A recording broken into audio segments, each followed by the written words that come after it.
Olá, amados e queridos! Sou sua irmã em Cristo, Carmen Henneman.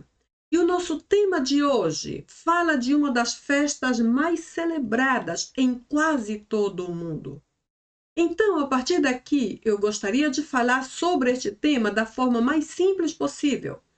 Desta forma, eu não estarei falando sobre religiões, não falarei sobre fanatismo e nem discutirei nada sobre o paganismo. Primeiro, porque eu não sou religiosa, eu não sou pagã e, como cristã, eu quero direcionar o que podemos aprender deste tema de acordo com a palavra de Deus. Então, hoje estaremos falando sobre o Natal, que é a celebração do momento, certo? E como sempre, gostaria de ir à gramática junto com você e analisar, se possível, até mesmo a etimologia e a origem da palavra, para ver se entendemos claramente e completamente desde este ponto. Então vamos ver que a palavra Natal originalmente vem do latim natalis, e literalmente significa ou indica nascimento ou origem.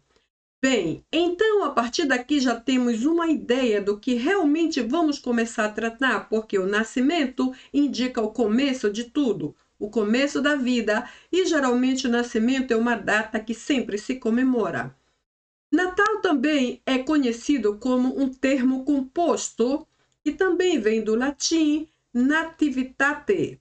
Esta palavra nativitate se divide normalmente em três partes. A primeira é nati, que vemos aqui adiante, e que se refere a nascimento. A segunda é a parte que vemos no meio da palavra vita, que é literalmente vida, como já imaginamos. E a terceira parte é o te, e corresponde à segunda pessoa do singular quando conjugamos verbos que refere a você, a te, a ti ou simplesmente a tu. Então, eu vou usar a palavra você, que é mais comum, mas que de toda forma, da mesma maneira, se refere à segunda do singular. Veremos então que, a partir desta breve definição, não existe Natal sem que haja vida, não é assim? Ou seja, não há Natal real, não há um Natal verdadeiro sem que traga uma mensagem de vida. Não somente porque a palavra indica nascimento, mas principalmente pelo que vamos ver agora. Ou seja, quando esta palavra nativitate refere à vida, também não se refere só ao aspecto físico, mas também inclui o aspecto espiritual, como é o que vamos agora associar de acordo com a palavra do Senhor. Em João 3,16 lemos: Deus amou o mundo de tal maneira que deu o seu único filho, para que todo aquele que nele crê não morra, mas tenha vida, e vida eterna. Que privilégio esse, certo? Então, a partir daqui, vamos ver que o nosso Natal só tem significado real, verdadeiro, porque Jesus deu totalmente a sua vida pelo mundo inteiro. Ou seja, a vida que o Nativitate menciona aqui não é a mera vida, mas é aquela vida que é eterna e que vem somente de Jesus Cristo.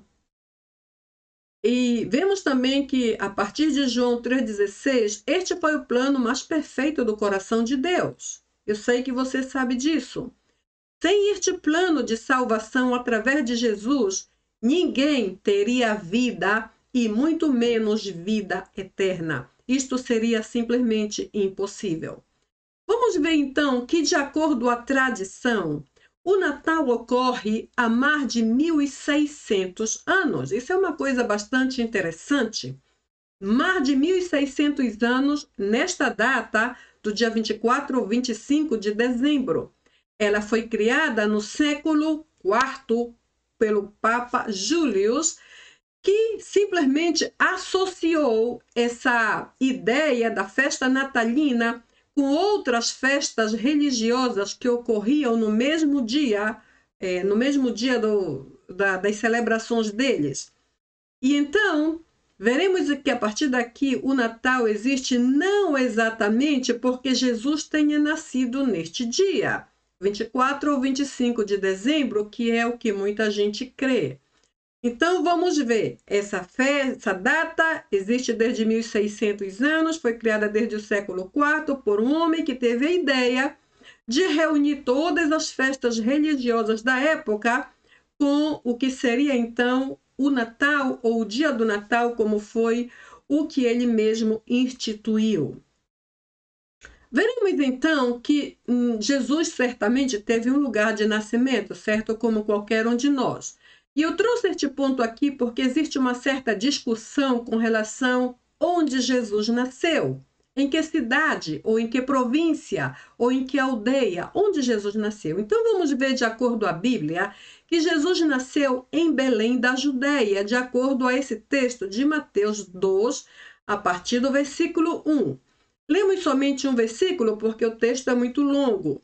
Tendo Jesus nascido em Belém da Judeia, em dias do rei Herodes, eis que vieram os magos do Oriente a Jerusalém. Eu coloquei isto aqui somente para mencionar que o lugar físico onde ele nasceu, ou de onde ele veio originalmente, ou seja, o lugar do seu nascimento, foi Belém da Judeia.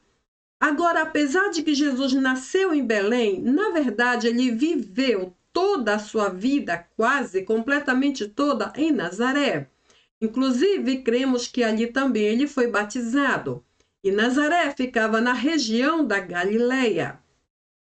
Ali, Jesus viveu toda a sua vida adulta até chegar à maioridade, porque, segundo a sua cultura, a maioridade só se alcançava aos 30 anos. Por isso, nesta idade, Jesus saiu para o ministério. Ele não saiu antes por causa da maioridade. Ele viveu em Nazaré durante praticamente toda a sua vida. Agora vejamos que Nazaré não era assim um tipo de lugar considerado, vamos dizer, um tipo turístico, um tipo de lugar lindo, famoso, atraente. Aparentemente era todo o contrário. Então vamos ver que, de acordo com algumas expressões bíblicas, Nazaré era denominado ou conhecido como um lugar de muito má fama e, ademais, de péssima reputação moral e religiosa. Isto se deu provavelmente porque Nazaré era um lugar que ficava próximo de diversas rotas comerciais na época de Jesus. Ademais, tinha uma localização fronteiriça com outros lugares. Você sabe que quando há uma situação de fronteira, por exemplo, se dois países são vizinhos, então eles fazem fronteiras entre eles.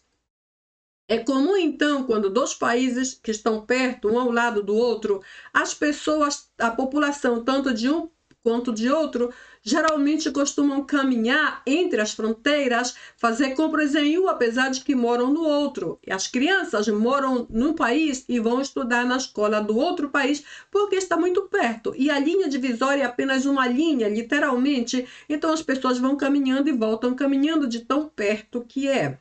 Porém, quando uma fronteira como essa ocorre, geralmente quando as pessoas cruzam para um lado e para o outro, elas levam e trazem tradições, costumes ou hábitos culturais, suas religiões, seus deuses, inclusive seus comportamentos morais e imorais. Então eu imagino que aqui, por Nazaré ser também um lugar tipo fronteiriço, fazia fronteira com outros lugares, havia uma certa facilidade de que os que iam e vinham trouxessem seus hábitos e todas essas coisas que lhes mencionei, arruinando assim a reputação de Nazaré. E afinal, arruinou tanto o aspecto moral quanto religioso e até de aceitabilidade por parte dos demais, porque inclusive até os próprios judeus zombavam deste lugar, zombavam de Nazaré, como vemos aqui em João 1,46. As pessoas diziam de Nazaré não pode sair nada bom. E isso me faz lembrar algumas vezes em que Jesus estava pregando, ensinando ou se comunicando com as multidões, ou inclusive operando milagres. Algumas pessoas se admiravam de que Jesus fosse de Nazaré e diziam, mas como ele é de Nazaré, mas de Nazaré não sai nada bom, não há nada bom que se espere deste lugar. E essa expressão parecia ser comum naquela região, e por onde Jesus ia, esse estigma de ser nazareno ou de Nazaré caía aparentemente sobre ele, porque Nazaré não era um lugar de uma fama muito positiva, como já vimos. Então, por ele haver vivido toda a sua vida em Nazaré, ele era conhecido como Nazareno, como Galileu, por causa da região da Galileia, ou simplesmente Jesus de Nazaré. Então, Jesus tinha, assim, alguns outros nomes pelos quais ser identificado por causa do lugar de onde ele veio.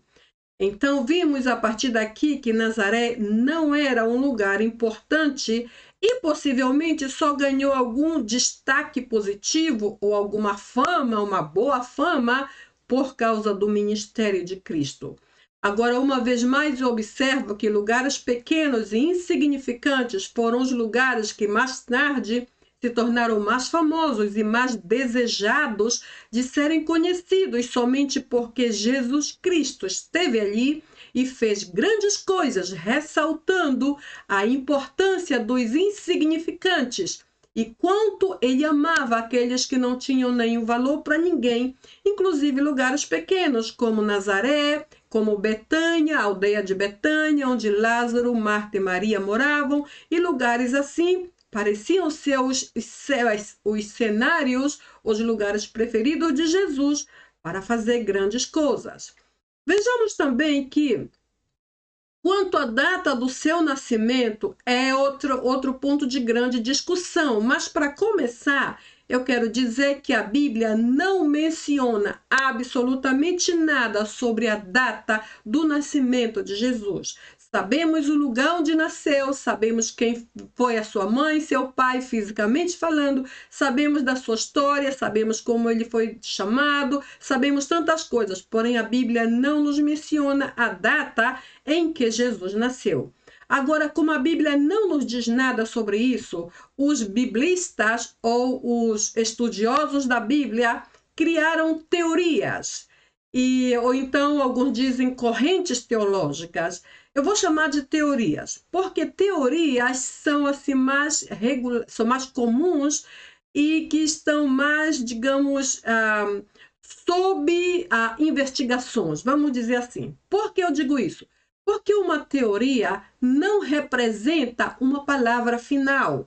Uma teoria não representa uma conclusão total, uma conclusão acertada ou uma conclusão final. Uma teoria, inclusive, é algo que deve ser duvidado, é algo que deve ser visto com olhos assim de dúvida. Por quê? Porque a partir daí se pode investigar mais, se pode analisar para ver o que é correto, o que não é. E, inclusive, uma teoria pode, a partir desse ponto, ser modificada, pode ser completada, parte pode ser removida para ser colocado outro, porque é apenas uma teoria. Então, temos algumas teorias que falam sobre a data do nascimento de Jesus. Já sabemos que a Bíblia não nos diz nada, porém, não perdemos nada observando o que os outros que estudaram a teologia mais profundamente nos ensinam sobre isto. Então, vamos ver, eu vou chamar isso aqui de teoria 1. A teoria 1, ou a primeira teoria, existe em base a Lucas, capítulo 2, dos versículos 8 a 11, mais ou menos. Aqui eu só vou colocar de 8 a 9, porque o texto é muito longo. Então, vimos aqui que os 2 primeiros versículos dizem assim: havia naquela mesma região pastores que guardavam e velavam durante as vigílias da noite. Versículo 9. E eis que um anjo do Senhor lhes apareceu e a glória do Senhor os envolveu. E o versículo continua, porque aqui estão os 3 pontinhos, né? Versículo 9. Daí eu salto para o versículo 11, porque é o que completa a ideia desses 2 versos que coloco aqui. No mesmo texto, no mesmo anjo que se menciona aqui nesses 2 primeiros versículos, completa essa parte dizendo: hoje vos nasceu na cidade de Davi o Salvador, o Cristo, o Senhor. Ou seja, aqui há uma descrição de que os pastores daquela região costumavam pastorear os seus rebanhos durante as vigílias da noite. Depois, no mesmo texto, na parte seguinte, enquanto pastoreavam, o anjo do Senhor veio e a glória do Senhor se manifestou. E este anjo, esse mesmo anjo, lhe disse uma boa notícia. Hoje vos nasceu na cidade de Davi o Salvador, Cristo o Senhor. Ou seja, aquele anjo que se manifestou e encheu o lugar de glória, ou fulgor, inclusive muitos ficaram assustados. Na verdade, veio para dar-lhes uma boa notícia. Ele disse: Jesus Cristo, ou Salvador, já nasceu. Hoje vos nasceu em Belém, que é a cidade de Davi. Esse é o outro nome para Belém. Nasceu Salvador, referindo-se a Jesus Cristo. Então, uma coisa interessante que vamos ver aqui para essa primeira teoria é que geralmente os gados eram pastoreados ou pastavam mais ou menos começando na época da primavera no nosso calendário, começando na primavera até mais ou menos o mês de outubro. Eu creio que a primavera começa mais ou menos na quinzena de março e aí vai, digamos, até o início de outubro, mais ou menos, ou até o máximo na quinzena de outubro. Bom, se isto aqui é verdade, de acordo a esse relato bíblico, os pastores pastavam, e aqui a parte histórica nos diz que eles pastavam geralmente da primavera até o início do inverno, porque logicamente que antes de março a temperatura muda e fica muito frio, e a partir de outubro, geralmente a partir da quinzena de outubro, a temperatura outra vez começa a mudar e começa a ficar muito frio. Então dá para entender, faz muito sentido pensar que os gados pastavam a partir da quinzena de março, quando a temperatura já estava mudando de frio para ficar um pouco mais quente ou menos frio, até mais ou menos a quinzena de outubro, quando começava a mudar do quente para o frio outra vez. Se isso é verdade, então a primeira teoria nos quer convencer, dizendo que Jesus possivelmente nasceu em outubro. Por quê? Porque a mensagem do anjo disse hoje, referindo àquela época atual, e dizendo, apontando aquele mesmo período de tempo, hoje nasceu o Salvador. E eles estavam aqui dentro deste período, entre primavera até mais ou menos o fim da primavera, porque pastavam e era costume pastar os gados, os animais naquela época. Bem, então a primeira teoria nos diz que possivelmente Jesus nasceu no mês de outubro. Não é nada acertado, é somente uma teoria que deve ser posta em dúvida e deve ser, inclusive, mais investigada. A segunda teoria aqui está em base a Lucas, capítulo 1, a partir do versículo 26. Eu não vou colocar esse texto aqui, não posso mostrar, porque também é muito longo, já como vem, são quase 26, são mais ou menos 12 versículos, seria muito grande, tomaria todo o espaço e o vídeo ficaria muito longo. Porém, esse texto aqui fala do quê? Fala que o anjo Gabriel visitou a Maria no 6º mês de gravidez de Isabel. Isabel foi a mãe de João Batista e ela estava gestante. Então, nesta época, o anjo Gabriel veio a Maria e lhe avisou de que ela seria a mãe do Salvador.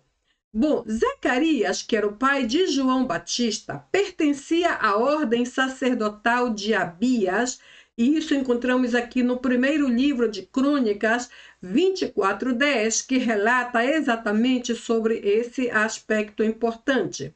Agora vamos ver. Zacarias foi aquele homem, aquele mesmo homem, que inclusive deixou seu ofício um pouco antes de que sua esposa ficasse grávida de João Batista, possivelmente para cuidar dela, certo? Então, deixou o seu ofício para possivelmente cuidar ou acompanhar a sua esposa. Agora vamos ver. Os sacerdotes judeus naquela época tinham uma espécie de 24 turnos ministeriais durante cada ano.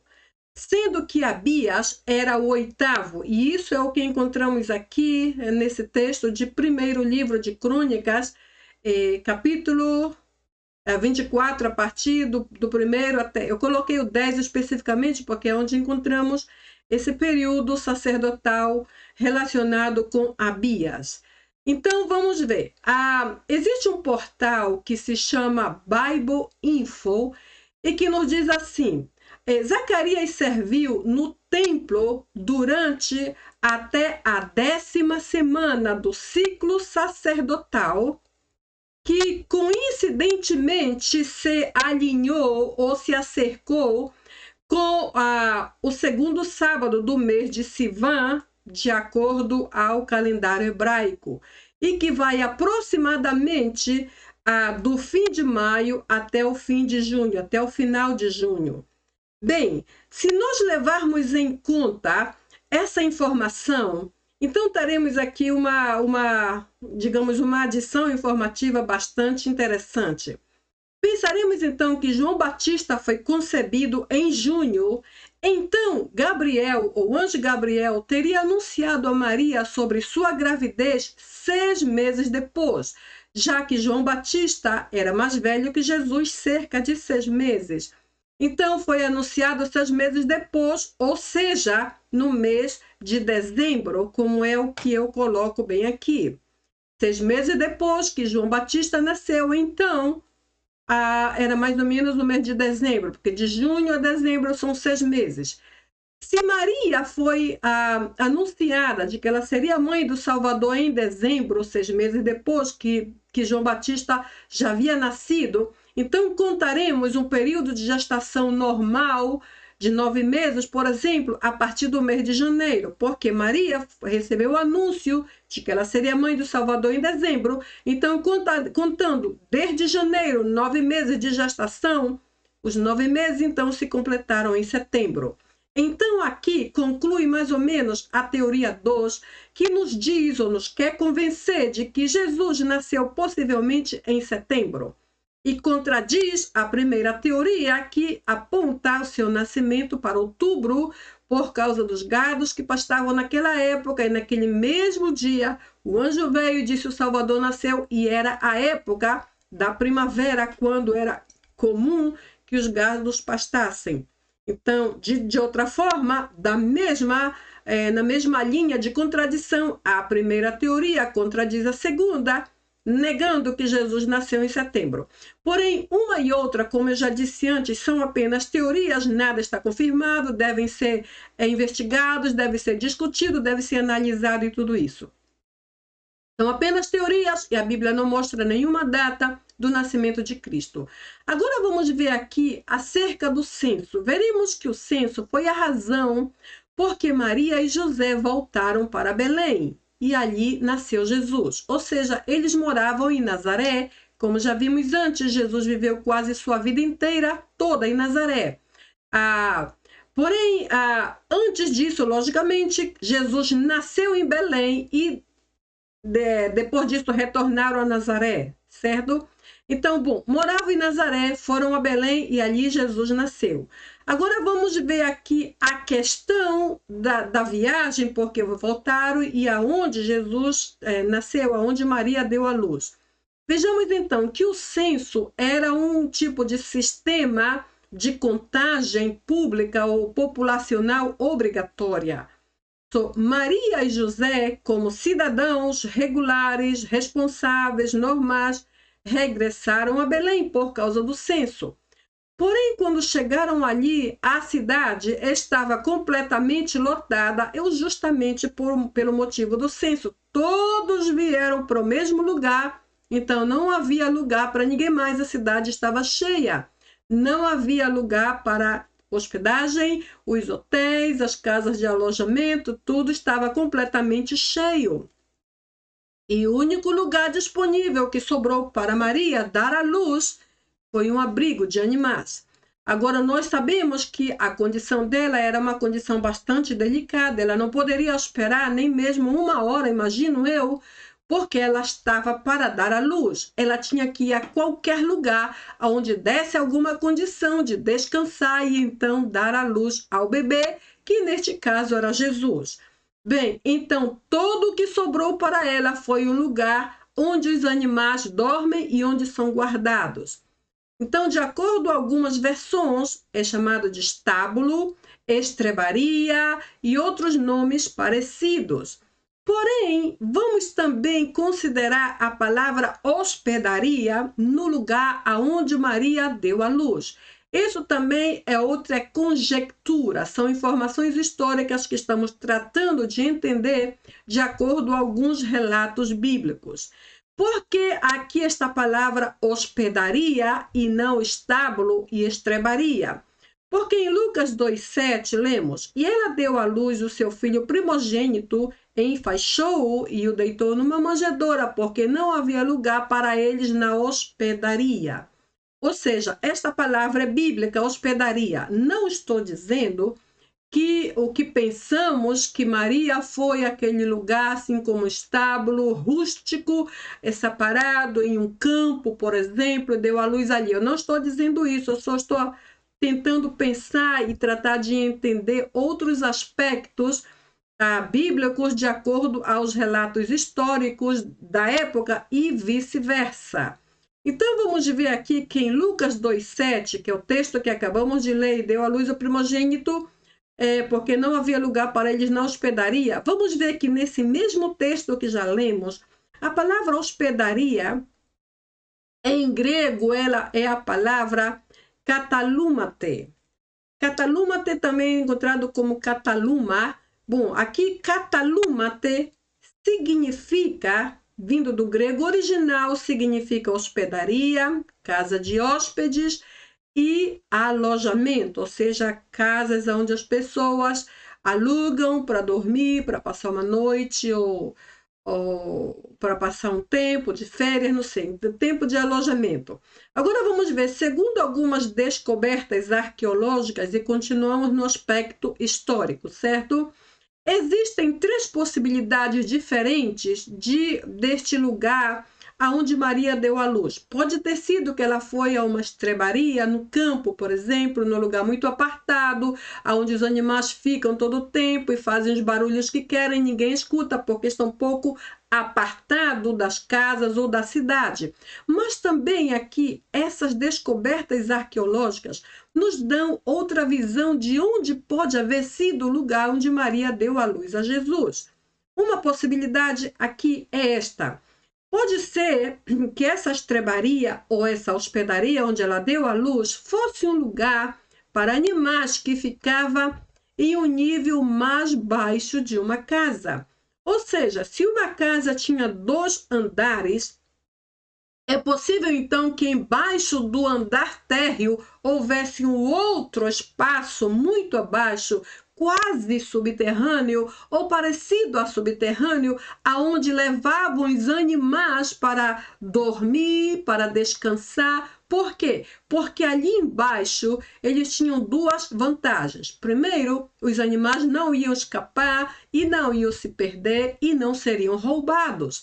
Segundo, porque ali embaixo da casa que hospedava, que era hospedaria, um tipo de hotel ou um tipo de casa de hóspedes, e por mais simples que fosse, seria uma casa de hóspedes, não faria barulho nenhum e não incomodaria os hóspedes. Então, essas 2 vantagens se juntavam na ideia de que possivelmente essa estrebaria ou hospedaria onde Maria deu à luz fosse o lugar mais baixo, embaixo do andar térreo de uma casa, onde ninguém escutaria nenhum barulho e de onde os animais não fugiriam e nem seriam roubados.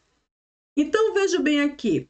Neste caso, quando Lucas menciona no capítulo 12, verso 7, não há lugar no Catalume, que é no Catalume ou no Catalumate, ele estava, talvez, isso é uma possibilidade, talvez tentando dizer que não havia lugar naquela mesma casa onde Maria estava, porém no andar superior, que era o lugar onde as pessoas ficavam com mais conforto, com mais comodidade.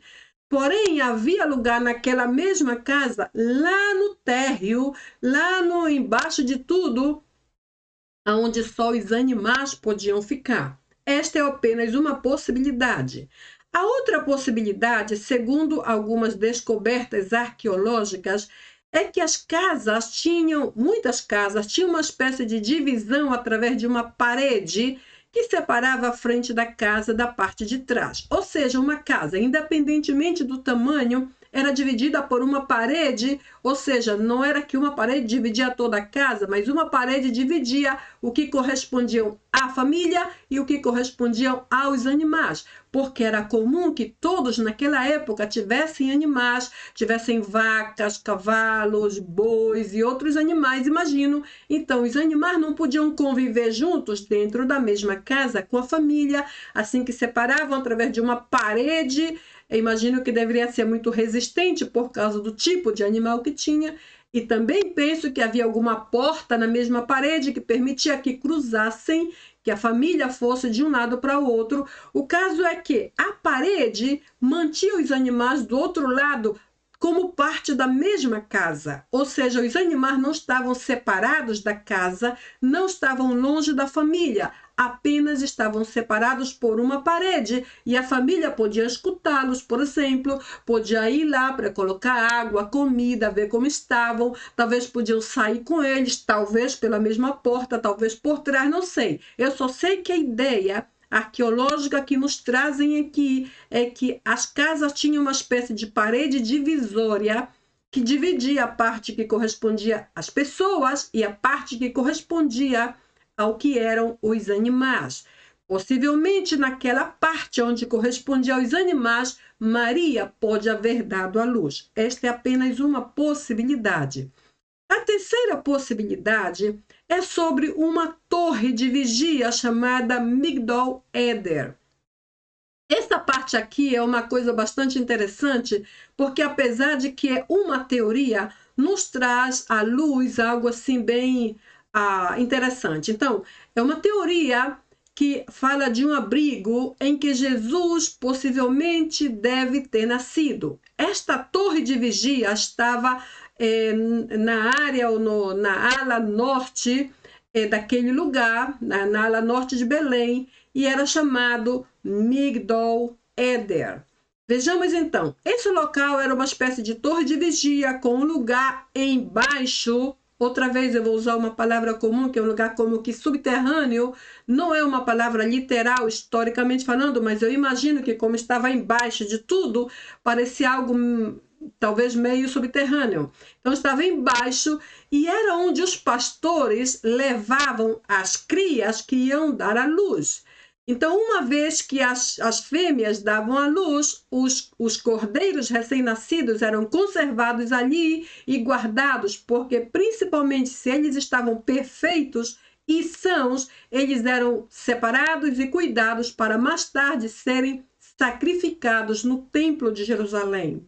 Inclusive, o profeta Miqueias profetizou sobre isso lá no capítulo 4, versículo 8, quando disse e predisse sobre o nascimento do Messias. Então, ele disse isso: a você, ou a ti, ó torre do rebanho, em hebraico Migdol Eder, que é o nome que temos aqui, disse então Miqueias: monte da filha de Sião, a você virá, sim, virá o primeiro domínio, o reino da filha de Jerusalém, referindo-se a Jesus. Então, não nos admira muito que Jesus tenha nascido no lugar onde os animais eram consagrados e guardados para serem mais tarde sacrificados no templo de Jerusalém, já que isso soa para mim como uma espécie de mensagem profética, porque mais tarde Jesus foi o mesmo cordeiro que também foi sacrificado completamente por cada um de nós, e isso já sabemos. Então, essa teoria é usada para explicar por que quando os anjos anunciadores deram um sinal de que a criança estaria envolvida ou envolta ou enrolada em faixas e deitada em uma manjedoura, os pastores pareciam saber exatamente onde encontrá-lo. Então, é interessante essa informação. Seria então apropriado que o Messias nascesse no mesmo lugar em que os cordeiros sacrificiais nasciam e eram conservados e guardados para um posterior ou possível sacrifício. Isso é uma coisa bem certa. Por isso, o lugar era um lugar tipo fortaleza e estava em um lugar muito baixo, onde os animais estavam muito bem protegidos, guardados e cuidados, esperando o dia, o momento do sacrifício lá no templo. Agora, para nós em geral, na verdade eu falo todas essas teorias, mas eu sei que o lugar em si não importa muito. Quer tenha sido um local simples ou sofisticado, o mais importante é que o lugar exato do nascimento de Jesus, sem importar o tipo de lugar que foi, quer tenha sido um lugar de abrigo de animais, um recinto fechado, um celeiro separado ou uma torre usada para procriação, o que importa é que a Bíblia diz e deixa bem claro que Jesus Cristo, Filho de Deus, nasceu em um ambiente humilde e muito simples, lá na cidade de Belém. Somente algumas informações históricas para entendermos um pouco o que estamos falando. Veremos então que o Natal também traz algo de simbolismo, e este simbolismo às vezes está assim, um pouco em questão. Eu vou só mencionar porque são assim, tão corriqueiros, e a minha intenção em trazê-los é associar com a palavra do Senhor. Ou seja, vamos ver de onde saiu a ideia de cada um desses simbolismos do Natal. Por exemplo, o primeiro aqui este primeiro simbolismo é usado pelos cristãos desde mais ou menos o ano 1500. E a sua forma triangular traz a ideia da Trindade. É assim que as pessoas veem, porque a Trindade traz, então, este símbolo que é a árvore de Natal, como se vê aqui, tem 3 pontas, e, de forma geral, a maioria das pessoas associa essas 3 pontas, ou esse triângulo, com 3, relacionando, então, com a Trindade de Deus. O segundo simbolismo é um dos mais importantes para o Natal e simboliza a ajuda às pessoas, e este é o Papai Noel. Ou seja, o Papai Noel é um personagem que foi inventado por um bispo chamado São Nicolau, que costumava ajudar as pessoas pobres e inclusive foi canonizado pela Igreja Católica. Bom, esta parte eu não quero discutir muito, eu quero apenas tomar a intenção que a pessoa teve, como ajudava muito, fazia obra de serviço social, algo parecido, ajudando sobretudo aos pobres, aos mendigos, às crianças sem família, aos sem teto. Então ele criou este personagem que, segundo a sua intenção, era símbolo de ajuda aos pobres. Um terceiro simbolismo que temos aqui é a estrela de Belém, aquela mesmo que guiou os 3 reis magos até o local do nascimento de Jesus. Então, a estrela de Belém é geralmente essa que as famílias colocam bem na ponta ou no topo da árvore de Natal, porque devido à posição alta dá a entender que esta foi a que guiou, ou seja, quando pensam em guiar ou indicar algo especificamente, pensam na estrela de Belém, por isso a colocam bem no topo da árvore e não em outro lugar qualquer. Um outro simbolismo aqui que inspira são os presentes que se coloca debaixo da árvore de Natal. Essa tradição é inspirada na história dos 3 reis magos. Quando os 3 reis magos vieram visitar a Jesus, eles vieram com presentes, certo? Eles vieram com ouro, mirra e incenso, é o que a Bíblia diz. Então, de forma geral, as populações dos países e culturas diferentes associam os muitos presentes com os presentes que os reis magos levaram para Jesus quando ele nasceu. Então, os presentes de Natal.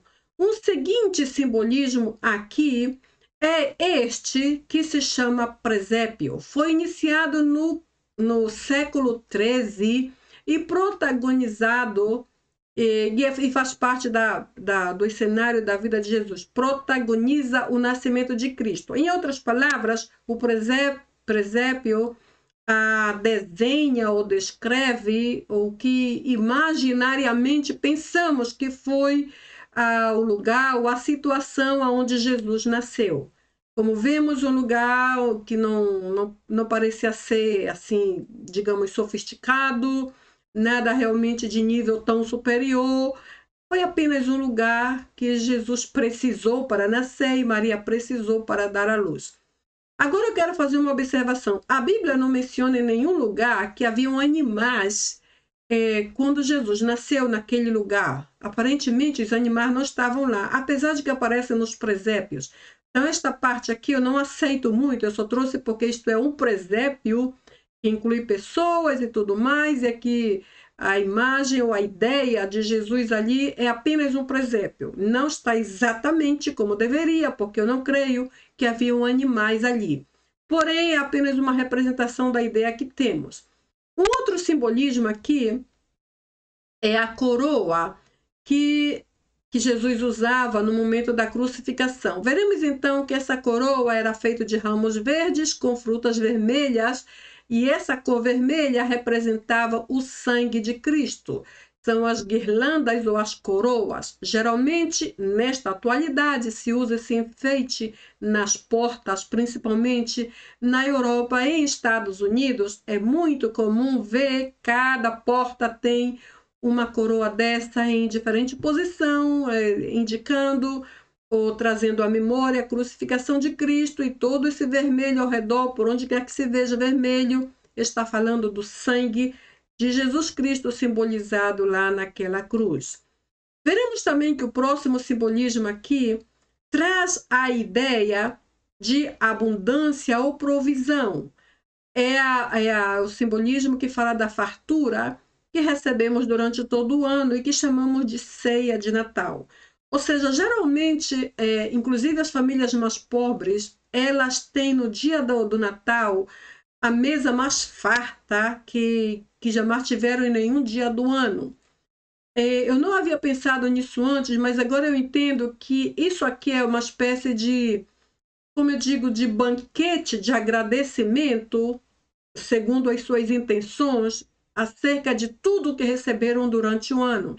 Mesmo que alguns dias do ano comeram mais e outros comeram menos, e outros comeram melhor e outros não comeram tão bem, porém o dia da ceia revela toda a abundância do que receberam durante todo o ano, todos os dias juntos. Essa é a ideia da ceia e vem como um simbolismo também durante essa festa de Natal. O outro simbolismo aqui é o que revela a luz ou traz a ideia de luz, a luz do mundo, neste caso Jesus. E essas são as velas de Natal.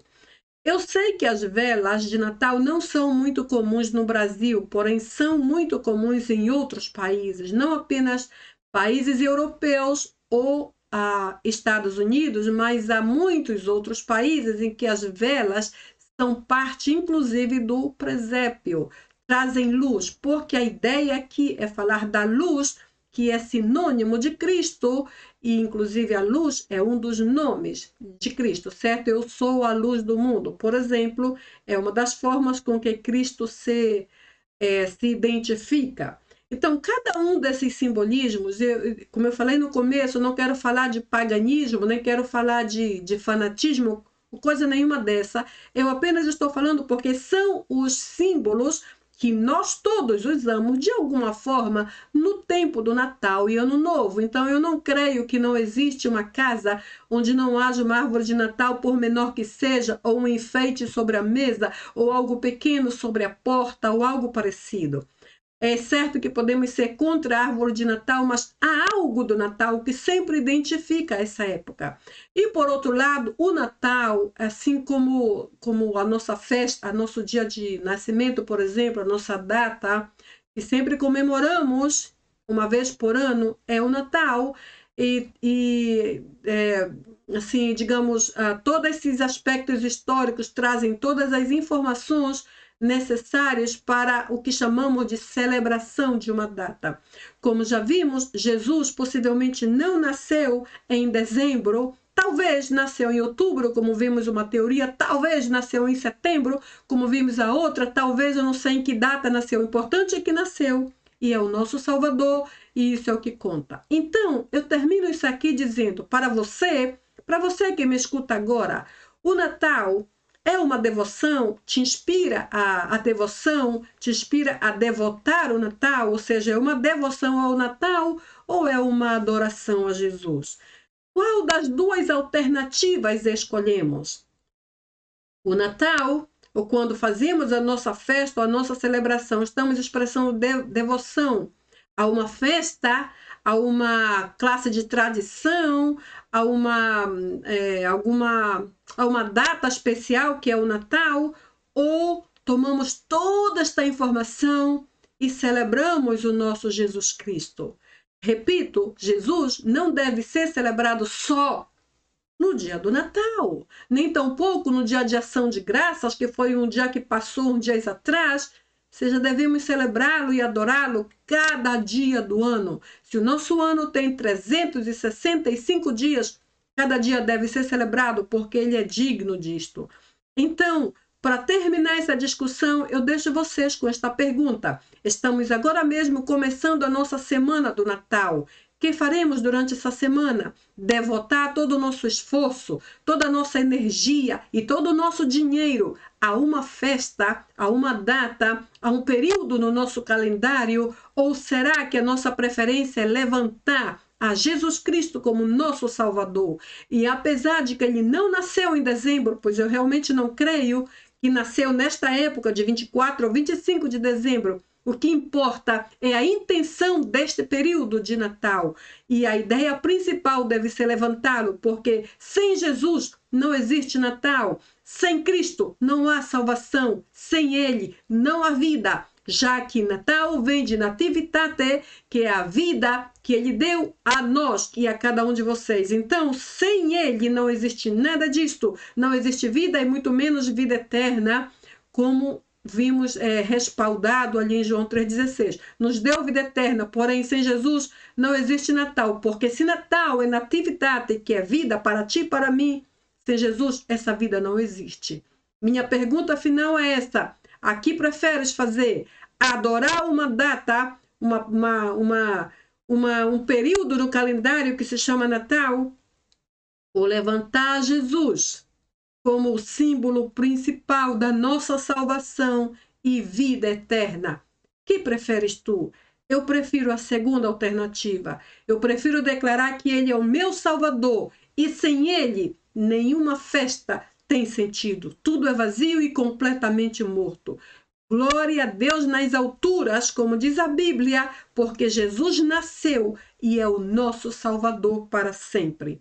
Então, a partir daqui, eu quero novamente te dizer que aprendi muito com este novo tópico. Pode parecer um tópico bastante discursivo, bastante conflitivo de repente, porém é um tópico com o qual também se pode aprender. Então, para mim, definitivamente, isto não é uma tradição. Para mim, em particular, não é uma tradição. Antes, é uma oportunidade de dizer aos demais que Jesus não é uma tradição, que não é uma religião e que tem muito que ensinar-nos. Eu tenho muito que aprender. Nós temos muito que aprender com o nosso Natal deste ano. Obrigada novamente por haver estado comigo até aqui. Para mim é um privilégio fazer parte desse ministério e compartilhar com vocês temas novos a cada dia. Então, a todos vocês, um feliz e muito abençoado Natal. Está bem? Te vejo então no próximo vídeo, ok? Tchau!